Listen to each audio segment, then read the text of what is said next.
So we are discussing about the sinusoidal oscillators. So to produce an oscillation, we need a particular type of circuit which is called an oscillatory circuit. It is a circuit which produces electrical oscillations of desired frequency is called an oscillatory circuit or a tank circuit. So the function of a tank circuit or an oscillatory circuit is to produce sinusoidal oscillations. Let's consider a circuit shown here. It consisting of an inductor of inductance L and a capacitor of capacitance C is connected in series with a switch S. Suppose the capacitor is fully charged first. Let's say the capacitor is charged to its maximum value Q0. When the switch is closed, then the capacitor starts to discharge through this inductor. So the electrons will flow from the capacitor to the inductor in this direction.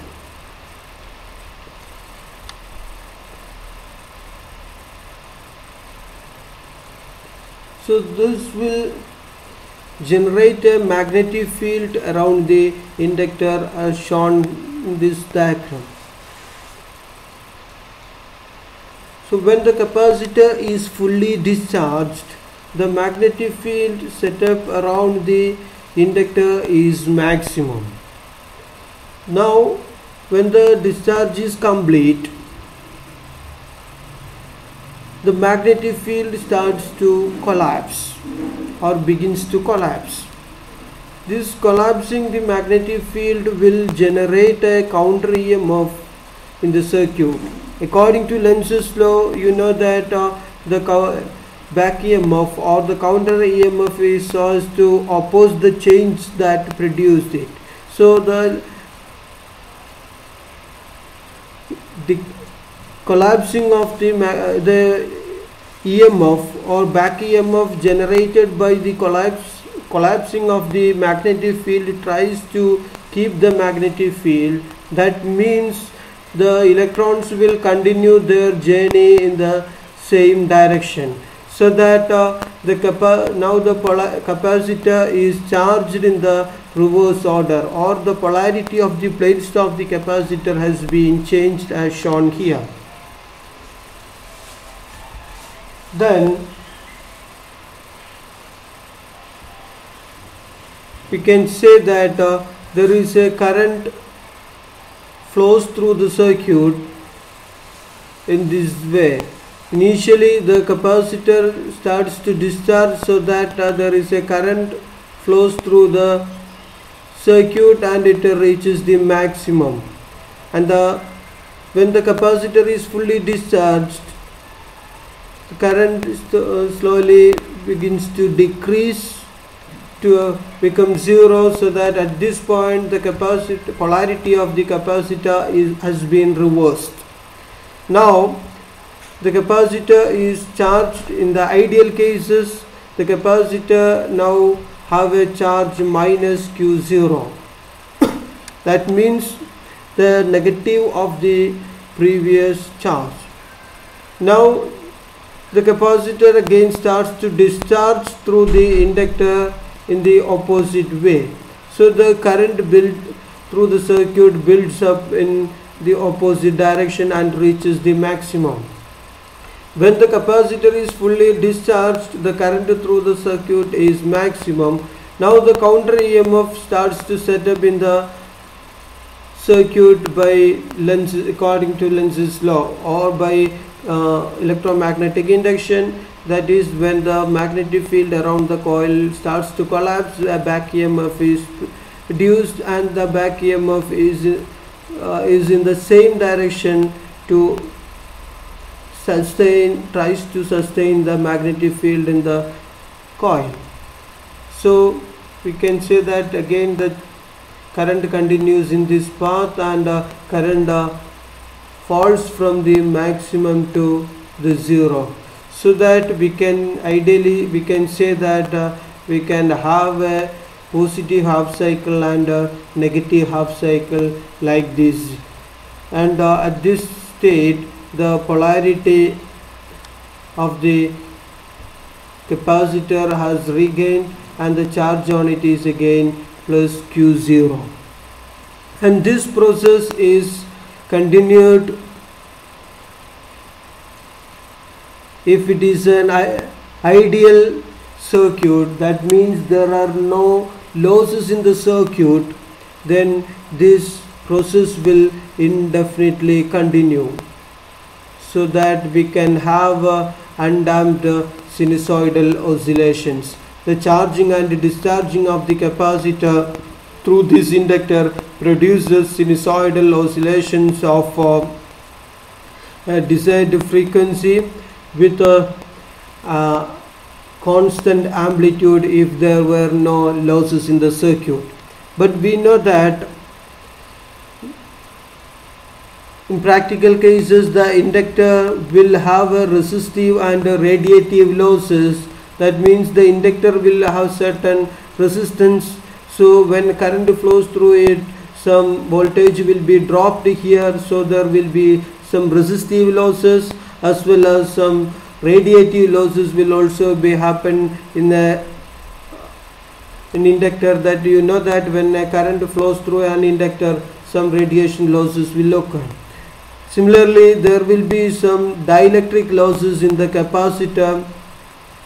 So due to the polarization, we can say that some charges are lost in the circuit in the dielectric, so that we can say that there is dielectric losses in the capacitor.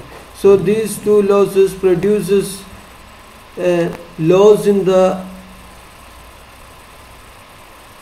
current flowing through the circuit, or the amplitude of the oscillations produced by this circuit will be decreased and gradually it will die off. So the actual waveform of a parallel ARLC, that is inductor and capacitor circuit, will be like this. That is, it produces damped oscillations.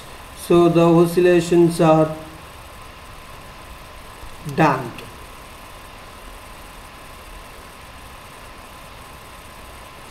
So we need the undamped oscillations from a circuit. For that we have to make some arrangements. Before discussing it, the damping is due to the resistive and radiative losses in the inductor and dielectric losses in the capacitor. Anyway, it will have a certain frequency, and the frequency of this circuit is given by F is equal to 1 by 2 pi root LC, where L is the inductance of the inductor and C is the capacitance of the capacitor. So this is the expression for the frequency of oscillations in a LC circuit or a LC tank circuit. Now to make the oscillations undamped, we have to provide sufficient energy to compensate the losses. Not only we have to provide the sufficient energy to compensate the losses, we have to consider the polarity of the applied energy and of the also of the phase of the applied energy, because we are having a sinusoidal output or a time varying output, so that we can say that in the second half cycle the output has been decreased by this amount. So we have to provide a additional energy which makes the output like this. In order to make this much of energy additionally, we have two things to consider. One is the phase of the input signal, or the signal applied, or the additional energy applied to the circuit must be in phase with the oscillations produced in the circuit.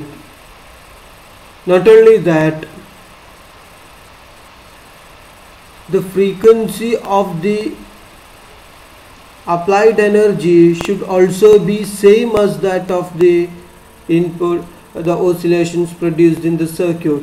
So we can say that these are the three conditions that must be satisfied by a circuit when we produce undamped oscillations.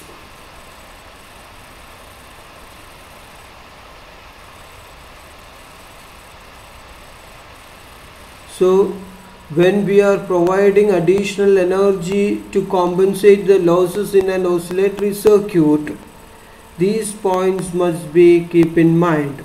The amount of energy supplied should be so as to meet the losses in the tank circuit and the AC energy removed from the circuit by the load. In an oscillatory circuit, we will use this AC signal for some practical purposes. So it has been drawn from the circuit or removed from the oscillatory circuit to the load. So when we provide some energy to a circuit, oscillatory circuit, to compensate the losses, it must compensate the losses in the tank circuit, as well as it also provide the energy that is removed from the circuit by the load. And another thing is that the applied energy should have the same frequency as that of the oscillations in the circuit. Otherwise, we will not have a proper undamped oscillations in the output. And also, the applied energy should be in phase with the oscillation setup in the tank circuit. That means the applied energy should aid the tank circuit oscillations. In other words, we can say that if we are considering the amplifier circuit, we should provide a positive feedback. That means a positive feedback aids the input signal. So in that way, these three conditions we have to be taken care of in order to produce undamped oscillations from a tank circuit. One is that the sufficient amount of energy should be supplied to the tank circuit so as to meet the losses in the tank circuit, as well as to meet the energy removed from the circuit by the load. And another thing is that the applied energy should have the same frequency as that of the oscillations in the tank circuit. And another thing is that the applied energy should be in phase with the oscillations set up in the tank circuit, so that it aids, that is, the applied energy should aid the tank circuit oscillations. So these are the conditions that we